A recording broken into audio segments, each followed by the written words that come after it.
reason I train is, it all started since finishing rugby like 6 or 7 years ago. And obviously having played competitive sport for a while and things, and then you kind of lose that focus. I was looking for something else to do, and I think these events, you know, give you a bit of focus towards your training, give you a reason to get out, gives you a chance to travel.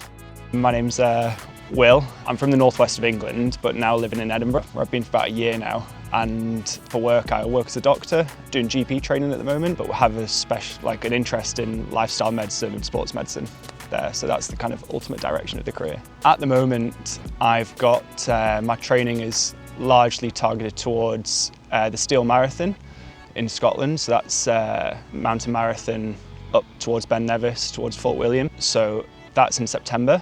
And then after that, I've got High Rocks in Madrid, which is going to be fun. Nice reason to get to Madrid in November and escape the winter. So yeah, that should be good, doing the mixed doubles there with one of my friends, so it should be really good fun. My proudest achievement, I suppose you could split it into different categories. I think in life, probably one of the proudest days was getting into medical school. You know, being able to share that with your parents and stuff like that was brilliant. I think then just being able to go and explore, which was one of the reasons wanting to do all of this sort of stuff in the first place. Having the chance to move to Australia for a few years was fantastic. And then be able to come back and, you know, find yourself settling again as well. You know, I'm proud of myself for being adaptable in that sense. I think in terms of sporting achievements and things, I think some extremely proud moments playing rugby.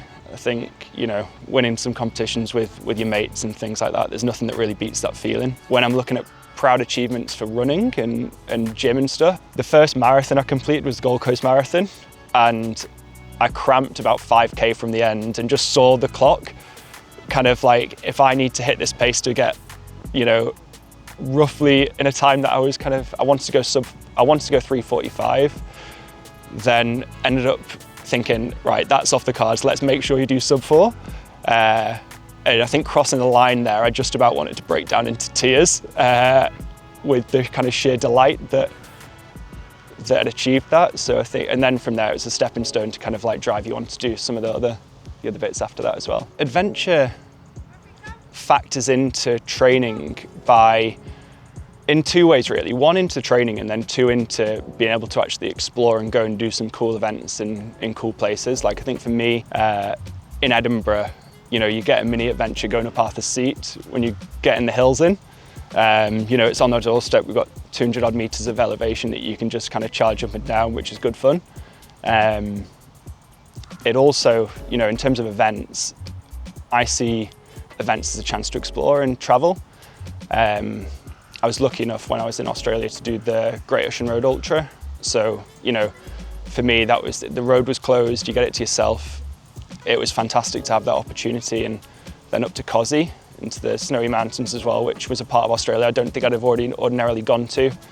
And using training as a platform to kind of give yourself the chance to travel is really special. So, I first started training with Omnia.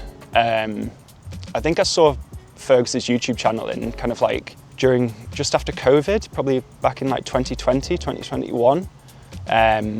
It was about a year after I'd finished playing rugby, and I was looking for that kind of purpose and something that kind of would allow me to tick all those boxes. And I do remember thinking, you know, whilst I was at university, I'd love to run a marathon, but I'm never going to be able to do that because I don't want to give up the, you know, gym and strength training and things like that, because I thought they'd compromise each other. And I was looking, you know, various sources and came across Omnia that was kind of offering the opportunity to do both. So I tried to do a bit of it myself, realised I was over-facing myself with what I was trying to do, and, you know, picked up shin splints, which was delightful. And then when I signed up to the Gold Coast Marathon, I did the marathon and strength program and achieved my goal with the running, and then also my squat got stronger. So I was amazed that this actually works. And then I thought, when I was doing the Great Ocean Road, I thought, you know, I'm trying to go a bit more all in on this, and had some of the one-to-one coaching with Fergus, which was fantastic. Yeah, it just really pushed me on. getting back, I think it's just provided that complete platform, like I said, to kind of fulfill the adventurous side of it and just offer that balance. Yeah, it's been fantastic. I don't think I'll ever forget that first marathon finish. After thinking I'd never do it, to then struggling, crossing the line, you know, the sense of achievement, knowing that you've done that, I think that moment of happiness will be something that always drives me to get across another finish line in the future. Because it's a phenomenal feeling, knowing that you put the work in.